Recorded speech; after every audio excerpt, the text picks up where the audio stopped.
The man of your dreams or the woman of your dreams is not going to come knocking on your door while you're meditating. I have so much proof of how my thoughts change my energy, change my actions, change my reality. The easiest way to have the life that you want is to have it before you have it.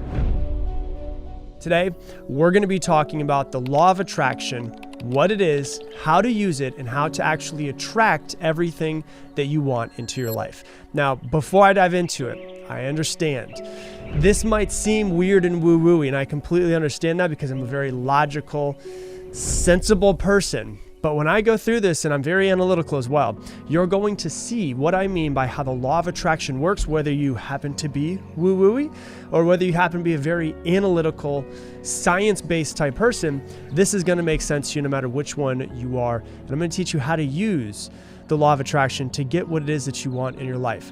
Now, I'll tell you this. I've been using it now for about 15 years, and I can tell you this, no matter what your stance is on the law of attraction, it works. If you take notes on this, if you use it, I'm going to teach you how it works, how to use it in your life, and how to get what you want in life as well. On a basic sense, this is what the law of attraction says. It says that you can attract anything that you want into your life, but you need to believe in it to your core.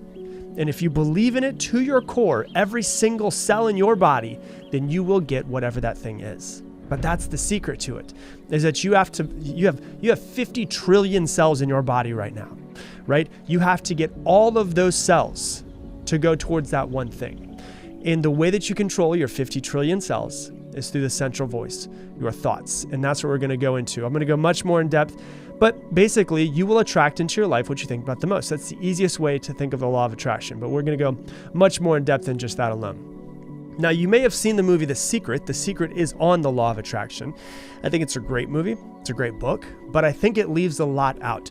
The way that The Secret seems to be for me is I'm going to sit down, I'm going to figure out what it is that I want. I'm going to sit there and I'm going to think about it all day long, and it's just the universe is just going to bring it into my life. And I think that that's part of it, but it's missing a lot. And that's what I want to dive into. And there's no real explanation of how it works. So it makes it a lot easier to believe in something when you know exactly how it works, because then you go, okay, yeah, I can get behind this idea. You know, you can't just sit there and just meditate the rest of your life and try to meditate $1 million into your bank account without actually getting up and doing something, right? So it requires you to, yes, the law of attraction, but also it requires action. You got to do something. So we're going to dive into that.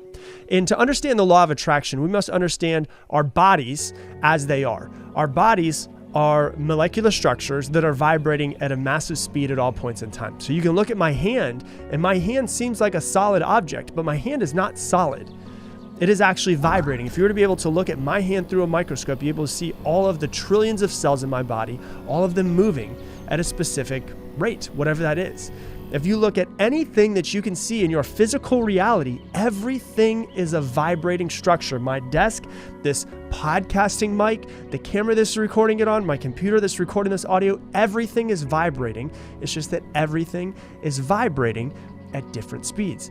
And we're constantly vibrating. Everything is. The difference between my body and my desk, though, is that my desk is one constant speed, one constant vibration. My body changes depending on my thoughts and my feelings. So, I'll give you a perfect example of how this is going to make sense to you. Have you ever walked up to somebody and you just have a bad feeling around that person? Like there's just a feeling of something's not right? That is your body's vibration and their body's vibration coming into contact with each other, and they're not in alignment in some sort of way. That's called destructive interference, if you want to go deeper into it, right? But have you ever met somebody before and you don't know why, but you just connect with them and you get an incredible feeling around them? That is my body and their body, their fields coming together. I know it sounds weird. I get it for those guys that are analytical. Our fields coming together because your vibration of your body doesn't just stay within your skin, right? So we are in alignment. If I'm vibrating at a certain rate and that person's vibrating a certain rate, I'm going to have good feelings. That's where the phrase good vibes come from. That's also where the phrase bad vibes come from. As you can tell whether something's right or wrong, you can tell whether someone is right or wrong based on basically how you feel. Now, in order to understand how the law of attraction works, we must understand two separate things. Number one is our conscious mind, which is the mind that you hold all of your thoughts in. And the other one is then your subconscious mind. So we're going to get really deep today. I hope you're ready, right? Your conscious mind is the mind in which you think, right? Your conscious mind is only about 5% of your thoughts throughout the day, right? Everything you think about, and you can only hold one thought at a time. Your subconscious mind is like your mind's filing cabinet. It doesn't know this is true, this is false. It just takes all of the information and stores it all away as if all of it is true. It doesn't decipher the information, it doesn't think about it, any of that stuff. But what's interesting is that your subconscious is in control of about 95% of your thoughts, your feelings, and the way that you see the world as well. So it's really important, before we dive into the law of attraction a little bit more in depth, is to actually understand the way your subconscious mind, which nobody tends to talk about when they talk about The Secret and they talk about the law of attraction, how your subconscious mind actually dictates the law of attraction and what rate you're vibrating at. Now, you have to realize this. The subconscious mind, once again, just takes everything that you say and automatically stores it as true. So if you talk negatively about yourself in your head, if you talk trash to yourself, say, oh my gosh, I'm so stupid, then it's automatically going to take that conscious thought stored in the subconscious as true. So if you constantly just keep thinking this and thinking this and thinking this, that thought of I'm stupid over and over and over again now becomes a personality trait of somebody who is stupid. And now you actually believe at your core that you're stupid. If you think, oh, I'll never attract the right man, or I'll never attract the right woman, or, all guys are players, or any of those types of things, those thoughts will then store into your subconscious, and you will take actions that line up with what your subconscious believes in. So after years and years and years of thoughts being stored away from your conscious to your subconscious, you will develop a paradigm. A paradigm is what you believe is true, and it's usually in the subconscious, so you don't even think about it. It has shaped your life throughout the years. Your program from your childhood is where your paradigm, that's actually what dictates what your paradigm is going to be. So if your paradigm as a child, if it shapes the way that you view the world as an adult, it's everything. It's what you believe, it's what you don't believe, it's what you love, it's what you hate, it's the language you speak, if you believe in yourself, if you don't believe in yourself, if you talk down to yourself, if you're rich and successful now, if you're poor now, if you ever will be rich and successful, if you'll continue to fail in relationships, if you have, a successful one, the way that you raise your kids, your paradigm literally dictates everything that you do, everything that you think, everything that you feel, everything your conscious mind, everything your subconscious mind. It dictates everything. So let me give you an example. If you were born poor as a kid, right, and your parents always got in fights about money, and your parents were always in debt, and they said stuff like money doesn't grow on trees, and money's the root of all evil, and in order to be rich and successful you have to screw people over, then your brain's going to take that and take that and take that and take that, and then it's going to consciously store it into your subconscious. And now you've got a paradigm just around money itself of I have to screw people over, I'm never going to be rich and successful, I have to do bad things to make money. Money's the root of all evil. Money doesn't grow on trees. Now I've got a paradigm around money, which is going to change my perception of the view of money of the world. It's going to change my thoughts around money. It's going to change my vibration around money. And it's going to dictate the way that I either attract money or don't attract money, or the actions that I take to go make money, or the actions I take not to make money. So if you're poor now, as an example, if you're rich now, as an example, if you're good in relationships now, if you're bad in relationships, all of those are guided by your paradigm. And those were all programmed into you at some point in time when you were a kid. Now, that being said, when we're looking at the programming, we're looking at the conscious and the subconscious mind, we're looking at the paradigm, it's not something that you can just change overnight. It's not just something that happens quick and easy. It takes time, but believe me, it's worth putting time into and to actually start figuring these things out. Right? So ultimately what we're trying to do is we're trying to, in its simplest form, we're trying to affect and change all of the results that we have in our life. We're trying to affect and change all of the results around our money, making more money if we want, our relationships, having better relationships, our happiness, our joy, our success, everything. And it all starts with what you think. Right? And what you think, whether it's good or whether it's bad, goes into your subconscious and will eventually produce whatever results you want in your life. Now, if you want to change your results, you're going to have to change your thinking, right? And all of your results typically line up with your paradigm. So let me give you an example. There's gonna be a lot, I promise you. I told you this is gonna be a rich episode, just so you know. Do you know somebody who has all of the education in the world? They have, degrees falling off the walls, and they're getting another degree and another degree and another MBA and all this stuff, but they just can't seem to succeed. They just can't seem to figure it out. Do you know anybody like that? Have you ever heard of someone like that? Why do you think that is? Because they think that education is going to change them, but it's not. What actually changes and needs to change is their paradigm, because they can get all of the education they want to in the world, but their paradigm hasn't changed. Now, what does this have to do with the law of attraction? Your paradigm is in control of the frequency of vibration that you set off into the world, the frequency and the vibration that your body is at. So in order to change your vibration, you must change your frequency. In order to change your frequency, you have to understand how your programming works, how your paradigm works, and what is stored inside of your subconscious. And when I say change your frequency and your vibration, the easiest way to think of it is this.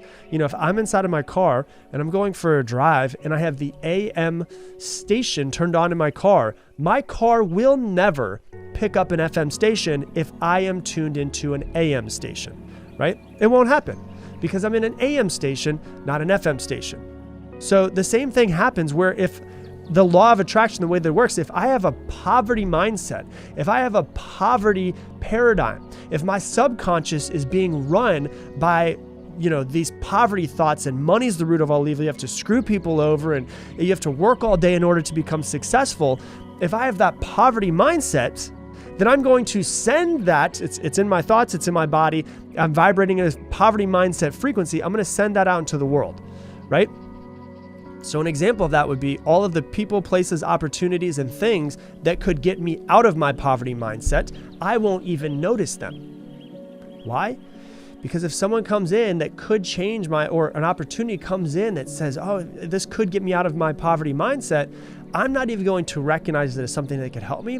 I'm automatically going to push it away the same way that if I meet somebody and I'm not vibrating at the same frequency as them, I'm going to get bad vibes. So for instance, I might have a poverty mindset and the best freaking investment opportunity or the best business idea can come into my awareness, can come into my field, can come into my, I can literally be sitting there and talking to somebody who's got the best business investment that can make me millions of dollars.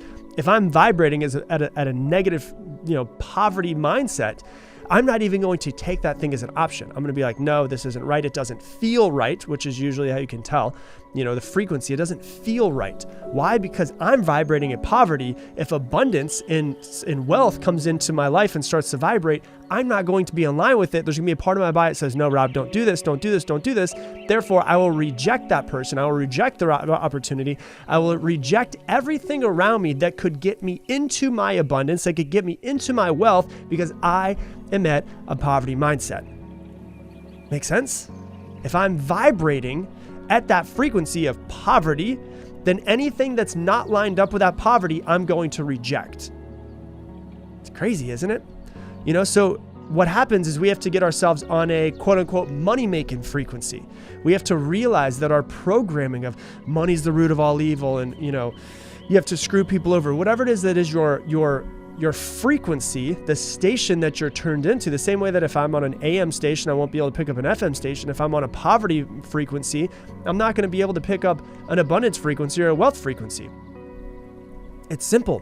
It makes a whole lot of sense, doesn't it? Remember, the difference between myself and my desk is that we're both vibrating, but I can change my vibration. I can change my frequency. I can change the station that I'm turned into.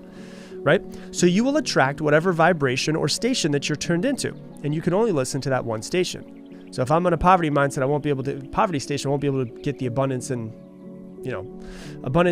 wealth frequency if I'm on the scarcity one. Let's go to another one. If you've been screwed over, maybe your parents divorced when you were younger and your mom talked about how all men screw you over and men are cheaters and don't trust men, or you heard her, maybe she didn't even say it directly to you. Maybe you overheard her talking to friends about it, right?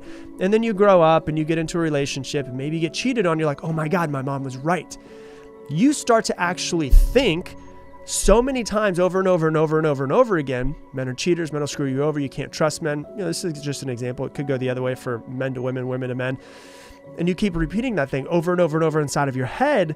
what's going to happen is you're eventually going to create a paradigm around that. You're going to go take it from your conscious thoughts, store it into your subconscious mind, which is going to change the frequency that you're vibrating at. And that's why so many people are like, I don't know why I keep dating men that are broken. I don't know why I keep dating men that are assholes. I don't know why I keep finding people who are screwing me over, who cheat on me, all of this stuff. It's because we tend to attract into our life whatever it is that is going to line up with what we believe is true. In our conscious mind, in our subconscious mind, in our paradigm, we are going to attract those things into our life. So even if we consciously, even if you're a woman out there or even a man out there that just wants a really good man, you're still going to attract the ones that are not good for you if you're always vibrating at the frequency of men will screw you over. Same way for men, for women, for all of this stuff. You can switch out all of the genders and any way that you want to. It just makes sense though, doesn't it? So the same example, if I'm a woman who wants a really good man, but I've been screwed over and my mom said things when I was younger, when a really good man comes into my life, I won't even vibe with them or be attracted to them in any sort of way because they don't line up with the reality of the way that I see the world. I'm only going to be attracted to the people who reinforce my paradigm of the way that I see the world. So that's why, someone comes in, they could be really good for them. And you're like, why don't you see your friend maybe? And you're just like, why doesn't she like him? Like he's perfect for her. Why? Because he, as a really good man, doesn't reinforce her belief paradigm consciously and subconsciously of the world of men are assholes, men screw you over, men are cheaters. Why does she always end up with those types of people? Because that's what she believes in a thought and at a cellular level that men actually are. This is what meditation's for. This is what going out and actually becoming aware of these things is for, is so you can start to reprogram yourself. You realize, what station am I tuned into? What station are you tuned into? In your relationships, in your wealth, in your business, in your life, in your thinking about yourself, what station are you tuned into? Because whatever station, if I'm tuned into 98.7 FM, I'm only going to get 98.7 FM. I'm not going to get 710 AM if I'm tuned into 98.7 FM.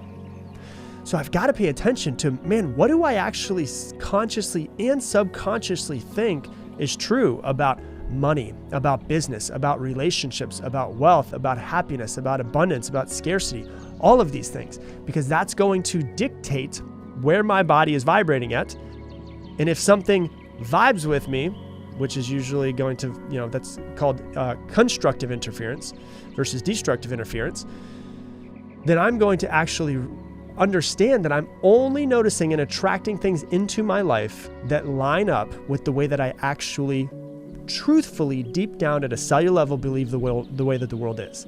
So that's why you can consciously want success, but then you're not taking any action. That's why you can consciously want to have the best relationship, but you're screwing them all up or finding the wrong person. This is why you can consciously want to have a successful business, but you're freaking sleeping in and you're bringing the wrong business partners in, and all of these things are happening is because you have to become aware not only just of your conscious thoughts, but of your subconscious thoughts and your paradigm around all of that, because that's 95% of what you think about.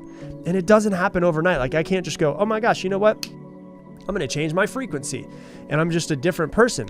You can try to work on it every single day, but you have to realize you have to literally brainwash yourself into believing that. That's why I have an episode, that's, brainwash your way to success, or you have to brainwash yourself to change your paradigm. And that's brainwash yourself to be successful. That episode that I did talks about how you have to spend every single moment, every downtime, brainwashing yourself with what it is that you actually truly want to do in this world. So if you don't see results right away, it's not a big deal. It doesn't mean it's not going to happen. Just realize it takes time for you to reprogram yourself. If you're 35 years old, you've got 35 years of programming. It might take more than a couple weeks to start to switch your programming, start to switch your paradigm.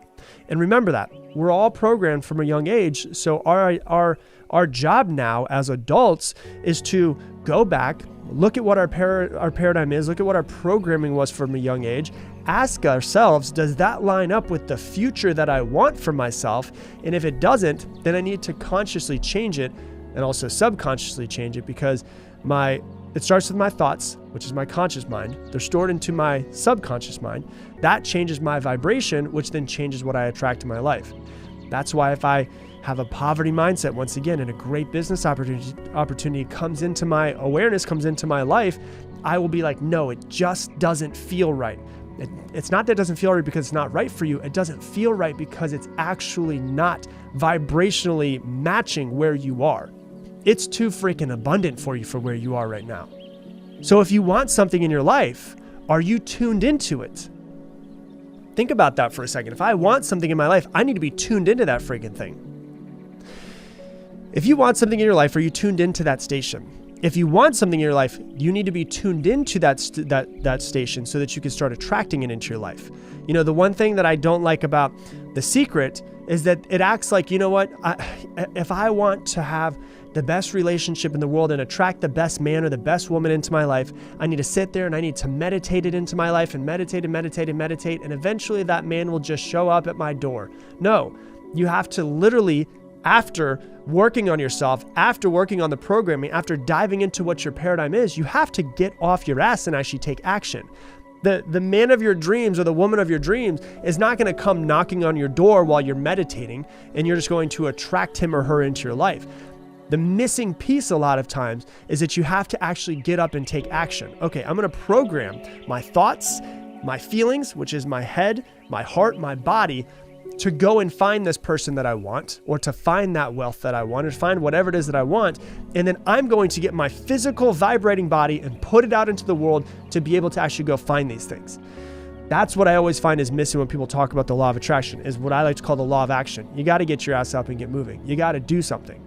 You got your mind, you're working on your mind, but is your body out there in the actual physical universe going where you can talk to other people of the opposite sex, right? Around people who happen to have the business that you want. So if I want to attract the perfect woman into my life, right?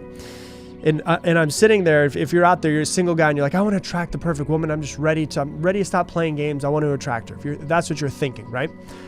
You can meditate on her all day long, but she's not going to come knocking at your door. So you got to meditate, get the vibration. How do you feel about it? Are you starting to actually feel that maybe a real relationship is something that you're going to settle into? Like, is your body at that vibrational frequency? And it sounds weird. I understand the vibrational frequency and all that stuff, but you can ask yourself, do I feel ready to attract the right person? Do I feel ready to bring in the right person into my life? And you can feel in your body the relaxed state that it can get into. Then your physical body, you've actually got to leave your house, right? You've got to leave your house and go to places where you think that person might be.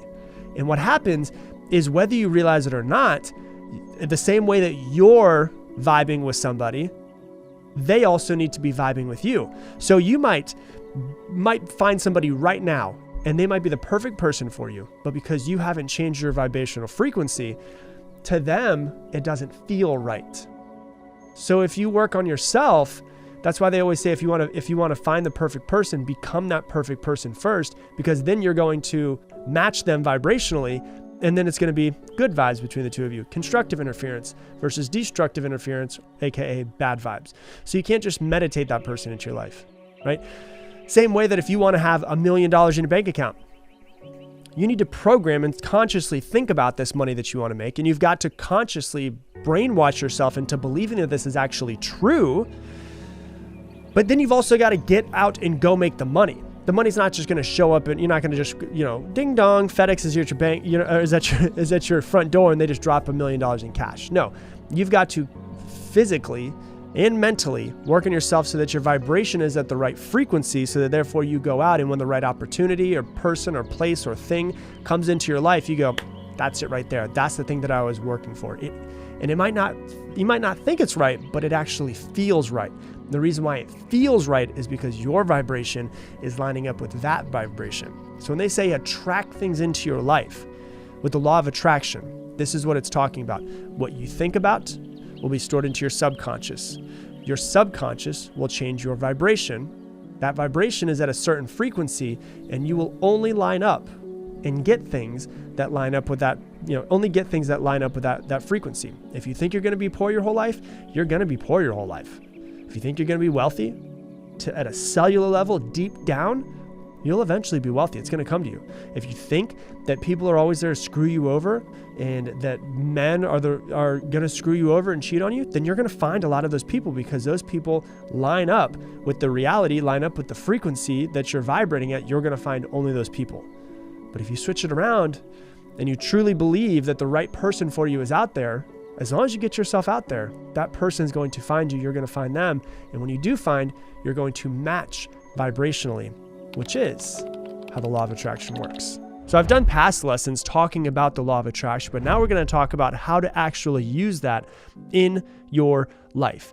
And one of the things that comes down to immediately, and I want to start off before we go any further, is to tell you this. If you want to attract, quote unquote, the life you want, if you want to manifest the life you want, or if you just want to create the life that you truly want, the first thing that you need to start doing is to stop focusing on what you don't want. So I'm going to take a pause, and I'm going to ask you a question before you go any further. If you were to take yourself out of your own head and look at everything that you think throughout the course of a day, between your 60 to 80,000 thoughts that you have every single day, which is about average for a human, are you focusing and thinking more about what you want, or are you focusing about more of what you don't want, what you fear, what you're worried about? Because what you focus on, you will get more of. And the reason why I'm doing this episode is because my girlfriend Lauren and I, we were driving about 3 nights ago. We were driving back from dinner, and we were just talking about life and about how I feel like basically all of my dreams have come true. Like I don't really have a whole lot of goals, because I'm like, damn, I kind of checked them all off the list, which is awesome. But I feel like I am the creator of my reality. Like I feel like I created this life. Now, obviously I had people that helped me. I had mentors along the way.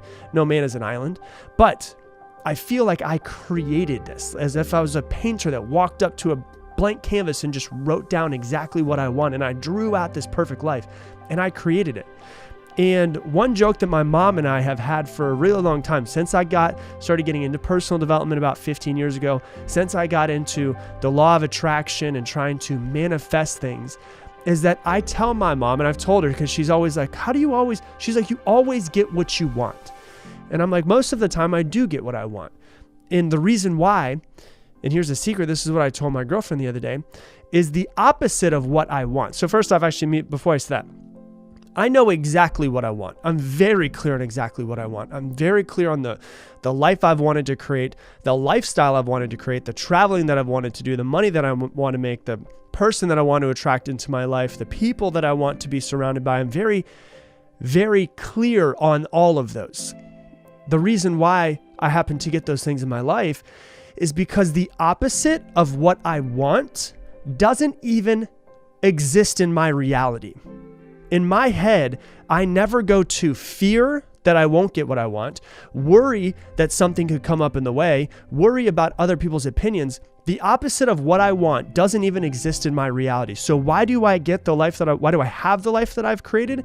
Is because nothing else exists in my reality. I'm walking up to a blank canvas and I'm painting whatever the I want to create.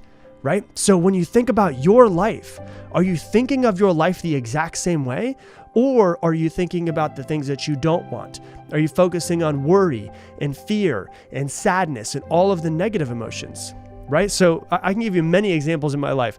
First off, since I'm already talking about my girlfriend didn't want to date me when she first met me. She didn't want a boyfriend at all. She just got out of a relationship a couple months before. And I was like, hey, that's great and all, but I think I'm pretty good. I think you're pretty good. I think we'd be a good match. And eventually she was like, oh, I do like this guy. Right? So she was like, yeah, she tells the story all the time. I wasn't in the mood. I didn't want to date people. I was just kind of having a great time by myself. But I was like, I really like this girl. I'm really attracted to her. I think that we fit really well. And now we've been together for years. And, because I just feel like that's what I wanted. And in turn, she was like, oh, I'm starting to see who this guy truly is, right? So the first thing I can think of is with Lauren. When I was younger, way before that, I used to sell knives. I worked for a company called Cutco, and I'd never been in sales before, but all I wanted to do was be the very best sales rep that I possibly could be. So I was like, you know what? I'm going to be number one in the office. There is no other option. I will not be anything other than that. right? And so I built up some confidence, and eventually became number one in the office that I was in Tampa. Then I became a manager with the company. I was like, I will not lose to anybody else because I feel like I am the best that exists. I'm out there. And it was just this inward belief. It's never a cockiness or anything like that. It's just this confidence, this inward belief that I know who I am. I know what I deserve and I know what I can do and my capabilities. So I'm going to go and I'm going to create it. So then I built my office, number one office, United States, right? Then I left there because I was like, I feel like I've done everything that I can. And then I decided to, go into the corporations that I went into, and I was the youngest sales rep in those companies, but still also became the number one sales rep in those companies. I decided to start a podcast, became, the top motivational podcast in all of iTunes. We're going to do about 50 million downloads in the next year. And then I decided to start a Facebook page and have my videos start to go viral. So I put time into figuring all of those things out. We're about 1.5 billion views on Facebook. And I don't say these things to brag in any sort of way. I just say them because, number one, I know what I want. Number two, the opposite of what I want, failure, doesn't exist in my mind. It doesn't exist in my reality. And if it doesn't exist in my reality and I am the creator of my reality, then there's absolutely no way that I will fail. So that's number two. And then number three, I just don't give up.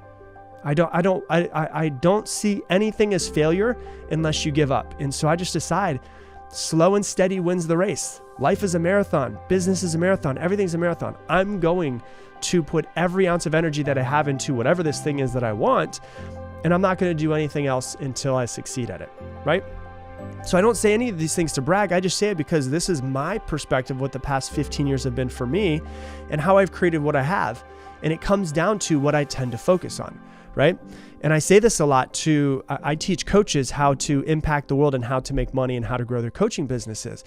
And one thing that I always say to them is don't focus on this not working out. Like if you're trying to build this coaching business, not working out should not exist in your reality, right? Because if it does, and you're focusing on what if this doesn't work out? What if I can't pay my bills? What if this person says no to me? What if one of my clients cancels? You're probably going to create that in your reality. But if you step up and you say, this will be the business that makes me the dream life that I want. I'm going to impact the world. I'm going to do this and this and this. And that's the only other option that exists for them. Then that's what they're going to create.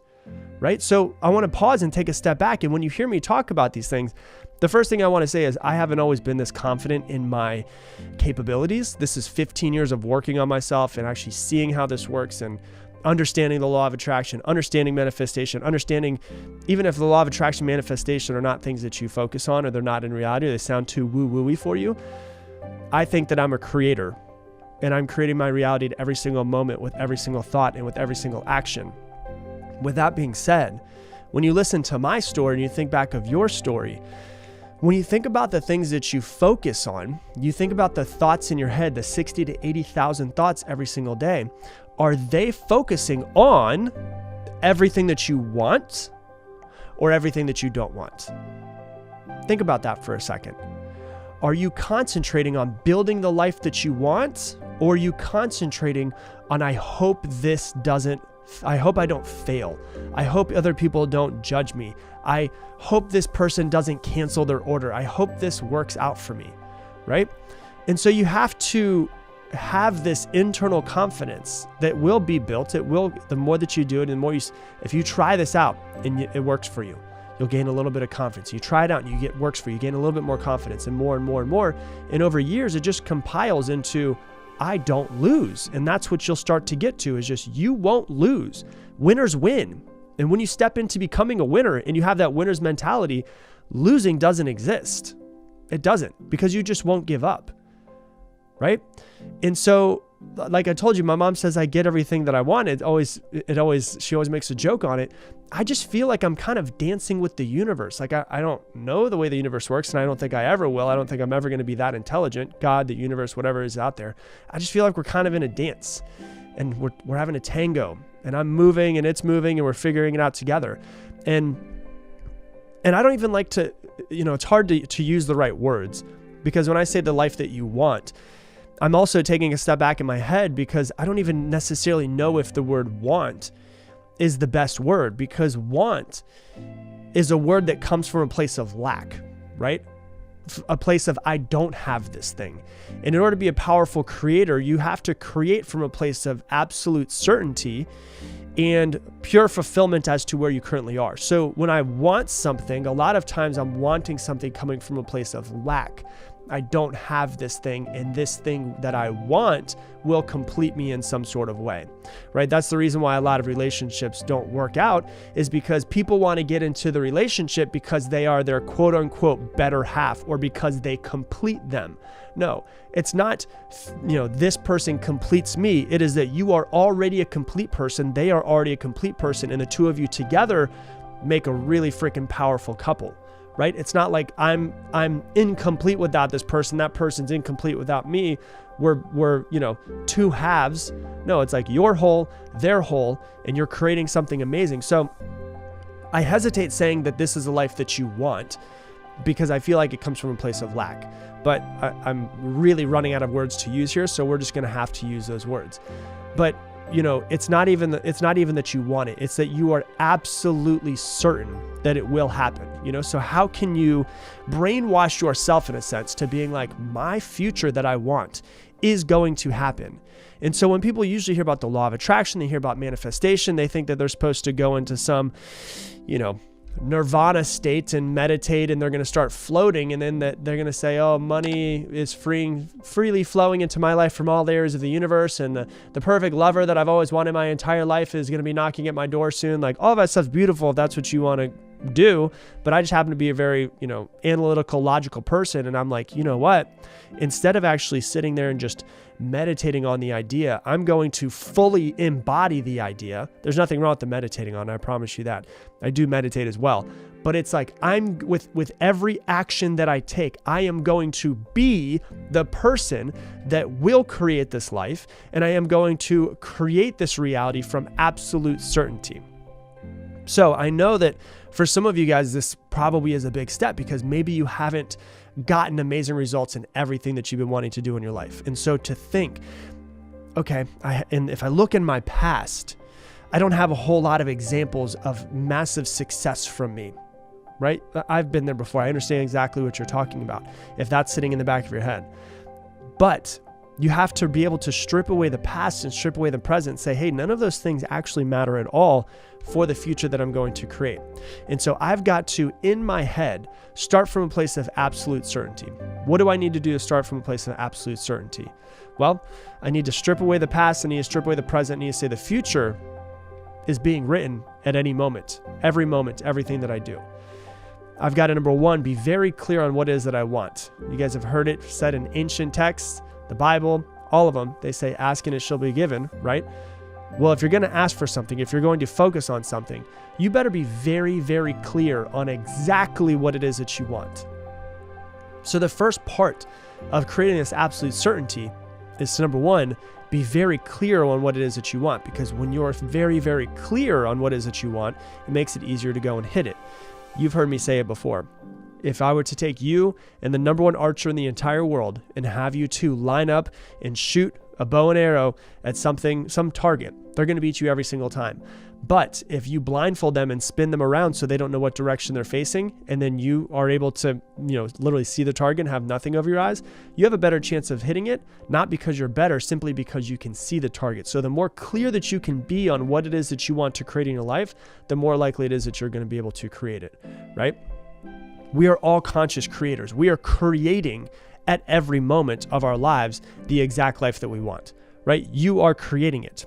If you focus on what you want, you will create more of those things that you want. You will notice the people, places, opportunities, things in front of you that will create that. If you're focusing on what you don't want, you will notice and create the people, places, opportunities, and things that will create the reality of what it is that you don't want.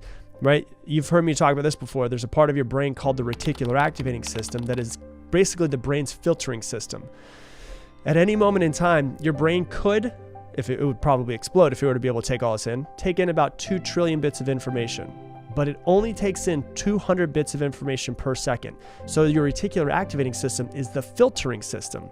And so if you're going into your day and you know what it is that you want, but you're thinking to yourself, yeah, I'm not good enough. I don't know if I'm going to be able to do this. Then your reality is going to show you all of the places that you are not good enough. Why? Simply because your reticular activating system, the filtering system, is going to find all of the places that you're not good enough. Your brain is basically like cosmic Google. Whatever you ask of it, it will find the answer to. You ever have any friends that have terrible relationship problems and they're like, why do I always find the guys that cheat? Right? If you ask yourself that question, your brain's going to go, it's going to pull up all of the answers as to why you only find the guys that cheat. But if someone were to ask that different question, say, why do I deserve to have somebody who's loyal? Your brain's going to pull up all the answers. Which one are you focusing on? On all of the people who are the cheaters and why you find them? Or on why you deserve to have someone that's loyal, right? If you focus on what you don't want, you will get what you don't want because your reticular activating system is focused on those things. If you focus on what you do want, you will get more of what you do want. So if you know exactly what it is that you want and you set your reticular activating system to go and get it, once again, the people, places, opportunities, things will pop up in your life and show you where you could possibly move forward in the direction that you're looking for. So you have to be very clear of what you're looking for. A perfect example of this is I went a few years ago, my friend, it was his birthday, and we went on these really fast go-karts. They went like 50 miles an hour. And the guy who owned this track here in Austin is an ex-F1 driver. He used to actually drive in F1. Super funny, nice French guy, making jokes the whole time as he's explaining everything to us. And then he got really serious at one moment. And he said, listen to me. Looks everybody straight in the eye. He says, if there is a crash, which there will be, and my friends are kind of crazy, so there were a lot of them. He said, do not look at the crash because you will hit them. You've got to look at where you want to go. And I was like, that makes so much sense. That's exactly how life is. Because if you look at the crash, what you don't want, you will hit the car in front of you. You ever see a car on the side of the road on the interstate and they're not moving, but somehow some cars just end up hitting them, even though they're not moving? Because the person was looking at it. So what are you looking at? Are you looking at where you want to go? Or are you looking at the crash and where you don't want to go? If you've ever been, anybody who listens, rides a motorcycle, knows someone who does, they say, look through the turn, right? So don't look at where you are when you're in a turn on a motorcycle. You're looking at where you want to go because your body, your brain will position you to get to that spot. So you don't look at where you don't want to go. You only look at where it is that you're trying to go. The same way with your go-karts, same way with your motorcycles is exactly how it works in life. You look and you focus on only what it is that you want to go, and you don't have any other example that pops into your head. If you're a salesperson out there, the thing that I teach the coaches that I teach, a lot of people and salespeople say this is, I hope this person doesn't say no to me, versus I'm going to have this person's going to buy from me. So instead of thinking this person's going to buy from me, people think, I hope this person doesn't say no. And if you go into it with the energy of, I hope this person doesn't say no, what do you think they're more likely to do? To say no, right? Everything in life is energy. But if you go into it, if I just think about the energetic state of my body of this person's going to buy, in what type of state that would put my body in, and how that would change my physiology, how that would change my voice, to, I hope this person doesn't say no, right? Like there's a different energetic state that both of them put me into. This person's definitely going to buy and I'm going to change their life. Or I hope this person doesn't say no, and how that energy is going to translate to the other person. They're probably going to say no, right? You ever walked into a room and started talking to someone and immediately you got, this doesn't feel right. It was bad feelings. We've all been there before, right? And then something happens down the road that shows you, oh yeah, my original feeling about that person, I was right. You ever also had feelings though? You meet somebody and immediately you're like, I feel like I've known this person forever, and become great friends. It's the energy. Think about how the thoughts of what I just said change the energy of how you go in to what it is that you do. It changes the emotion into it. Emotion is energy in motion. Emotion, energy in motion. So if I think thoughts, it's going to change my energy and the way that I feel. It's going to change the way that I act, which is going to change my results in my physical world, because everything is energy.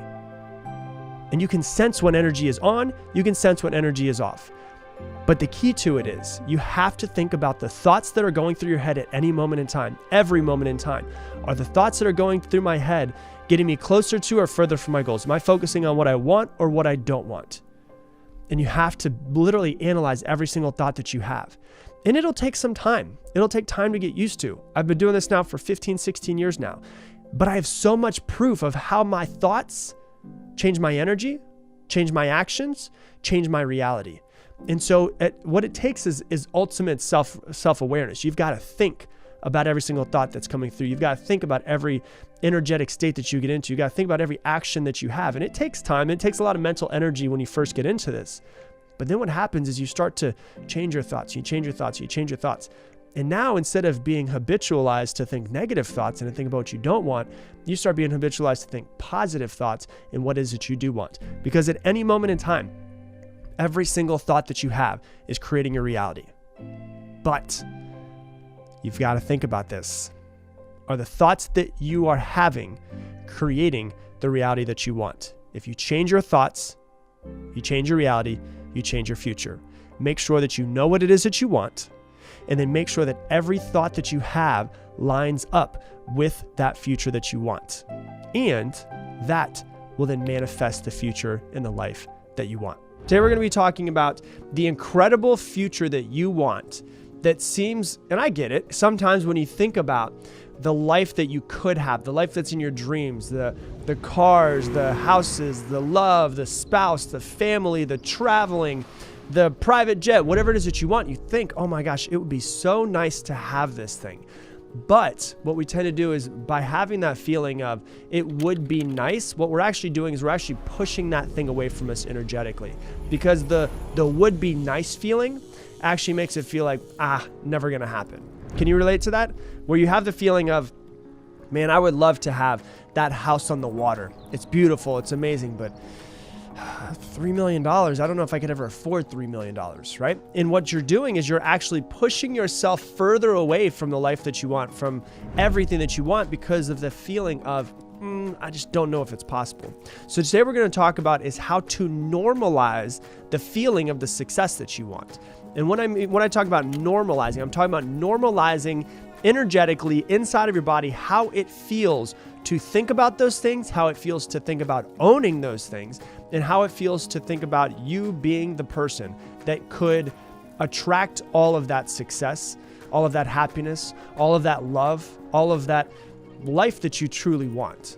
Because the house, the car, the family, the love, the travel, all of those things, the easiest way to get those, and this is going to be kind of a mind mess up for most of you guys, the easiest way to get all of the stuff that you want in the future is to have them before you have them.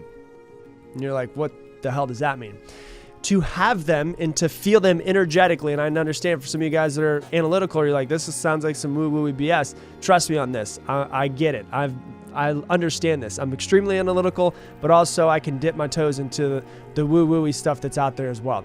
The easiest way to have the life that you want is to have it before you have it, right? So for those of you that are like, I don't get it, you're going to get it. Just follow along with me, okay? This is the reason why people who grow up rich, it's a lot easier for them to make money, right? Because energetically, it's just normal for them. And what I mean energetically, I'm talking about the feeling inside of your body. When I grew up and I used to look at people who had money, there was a part of me that was like, I don't know if I'll ever have it. I don't know if I'll ever get there, right? Can you relate? If you've grown up not having a whole lot of money, have you ever had the feeling of, I don't know if I can do it though, right? I've had those feelings, and most people have those feelings as well. Those feelings inside of your body are what's holding you back from actually getting it, right? It's the reason why people who grow up with money end up usually making a lot of money. Not always, but usually it's just easier for them. It's not too hard. It's not as much to struggle. And the reason why is because it's not too far down the road for them. They're already in the road. They're already on the road. They already know exactly what it is that they need to do. It's simple. It's just normal. That's what I mean by normalizing. If they grew up in a mansion, well, then it's kind of just the standard to live in a mansion, isn't it? And so when they see other mansions, they're not like, oh my God, look at those mansions. They're amazing. It's just like, oh yeah, well, yeah, we have one as well. It's normal. It doesn't feel like it's too far away. But this is also the reason why it's so hard to break free from where you currently are, is because where you are feels normal.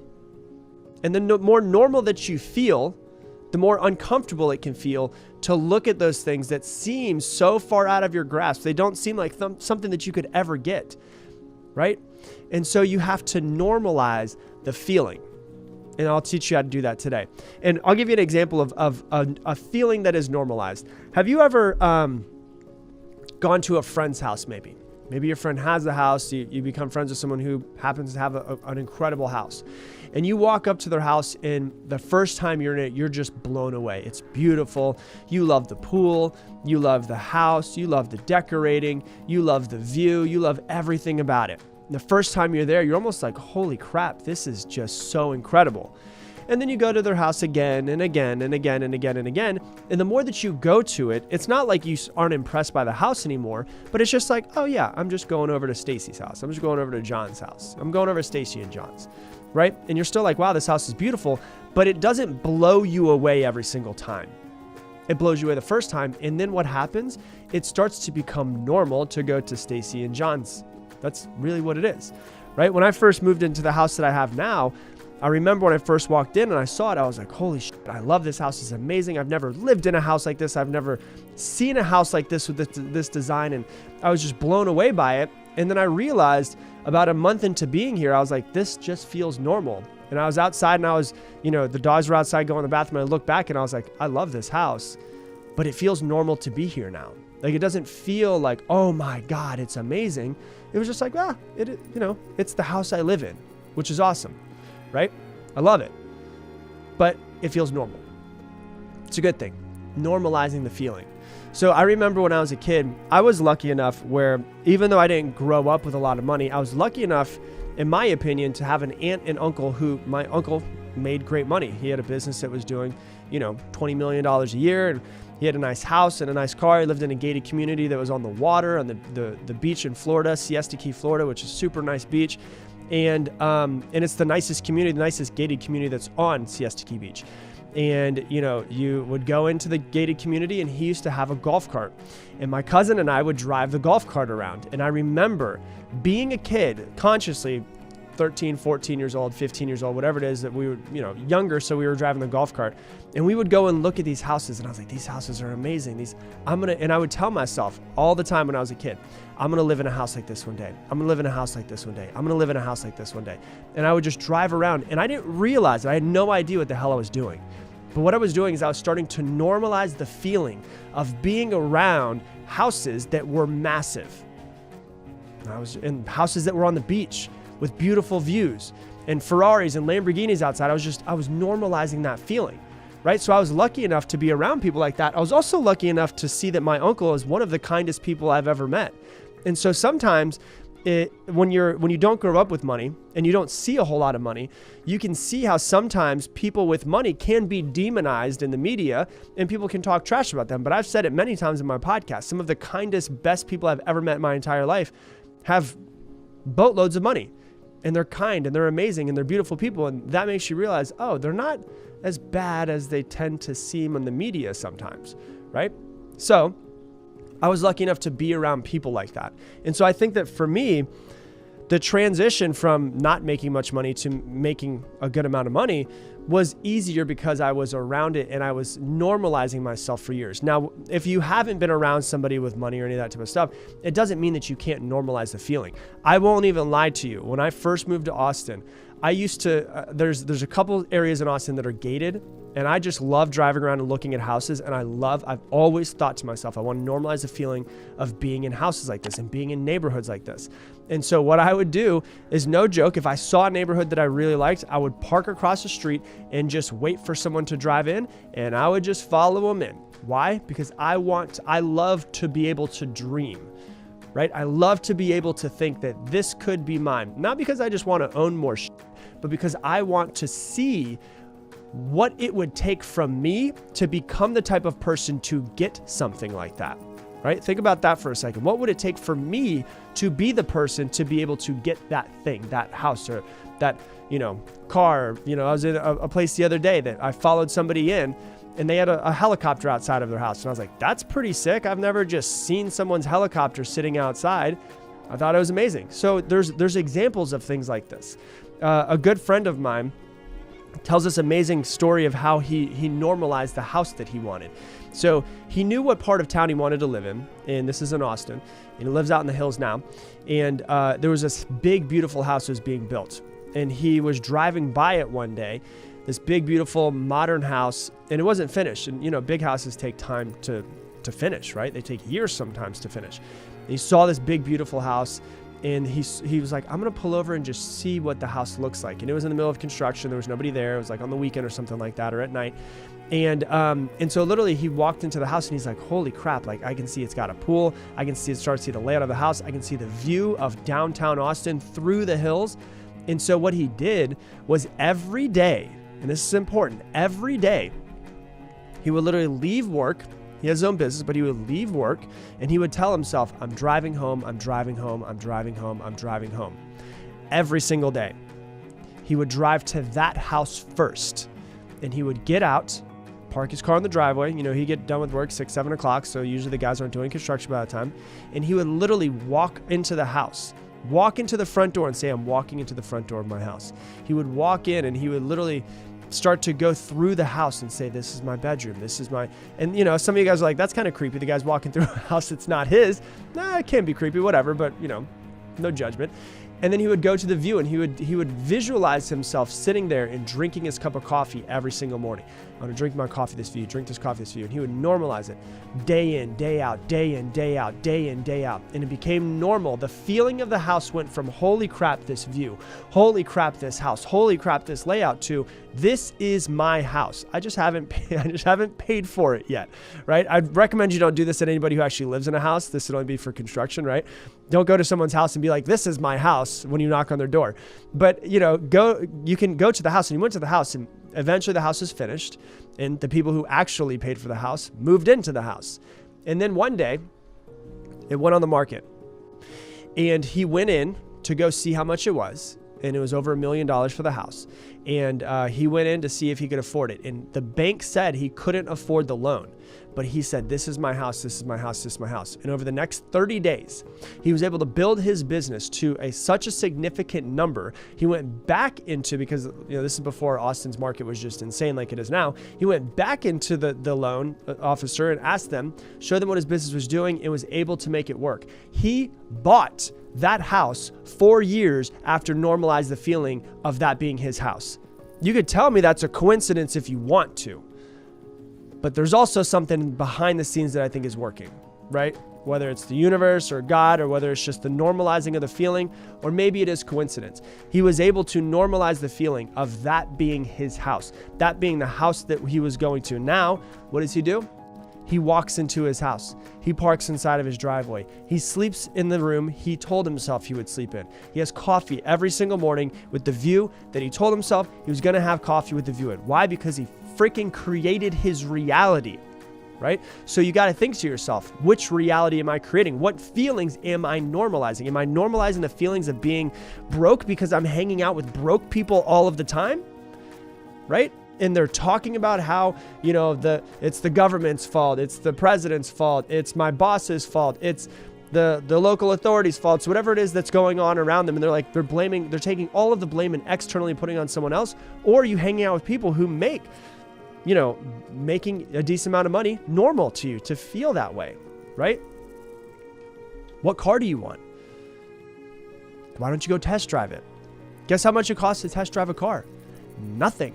So if you have a car and it's on the background of your computer, like when I was younger, I used to have cars in the background of my computer, the background of my phone, all of that stuff. I want to see it. I wanted to normalize it. Why don't you, instead of having it be on a computer, which seems out of reach because you can't physically touch that car through your computer, why don't you go to the Audi dealership or whatever it is and test drive that car? Even if you can't afford it right now, and as you're driving the car, say, this is my car, I'm driving my car, I'm driving my car, I'm driving my car, I'm driving my car. And then go a month later and do it again. And then go a month later and do it again. And just keep test driving the cars and go to different places and start to normalize the feeling. If you have a Toyota right now, there's nothing wrong with it, but if you're looking and you're like, I want an Audi, well then as you're actually going to the Audi dealership, say, I'm going to pick up my car, I'm going to pick up my car, I'm going to pick up my car. And then you test drive it. And when you get back into your Toyota, you're going to go, damn, I'm grateful that I do have this car that can drive me around, but that Audi was amazing. It's going to give you internal drive to work harder towards that thing that you saw, towards that thing that you want. It's going to normalize the feelings inside of you of actually having that. What if you want a great relationship? Are there people around you that have incredible relationships? And maybe you grew up in a house that your parents didn't have a great relationship. Maybe they fought a lot. Maybe they got divorced, and all you've ever seen was turmoil in a relationship. Is there someone that you know or people that you can get around that have an incredible relationship so that you can denormalize the feeling of turmoil in a relationship and normalize the feeling of what an abundant, beautiful, loving relationship looks like? If you want to be a great parent, maybe you have your first kid on the way. Do you know anybody that's an incredible parent that you can normalize the feelings of being an incredible parent? Anything that you want in this world is within reach. But if you look at something and you think to yourself, I don't know, like energetically, it feels too much. To me, it feels like it's impossible. That is something that needs to be normalized, because if you feel like it's impossible, it is 100% impossible. If it feels like it's out of reach, it is always going to be out of reach. The way to bring it into reach is to be able to start to live that life, to normalize the feeling of that house, to normalize the feeling of that car, to normalize the feeling of that relationship, to normalize the feeling of being a great parent, to normalize whatever it is that you want, because everything that you want is fully 100% within your reach. But if you think to yourself that it is out of reach, I promise you, you've already taken yourself out of the race before you've even stepped up to the line. The way to win in life is to figure out what it is that you want and to normalize those feelings, because the life that you want is within reach. That 10 years from now, that perfect life, that beautiful family that travels all over the place and has the abundance of money to do whatever they want and to give it away and to give it to charity, all of that is within reach, but you have to normalize the feeling internally first before you actually get it externally.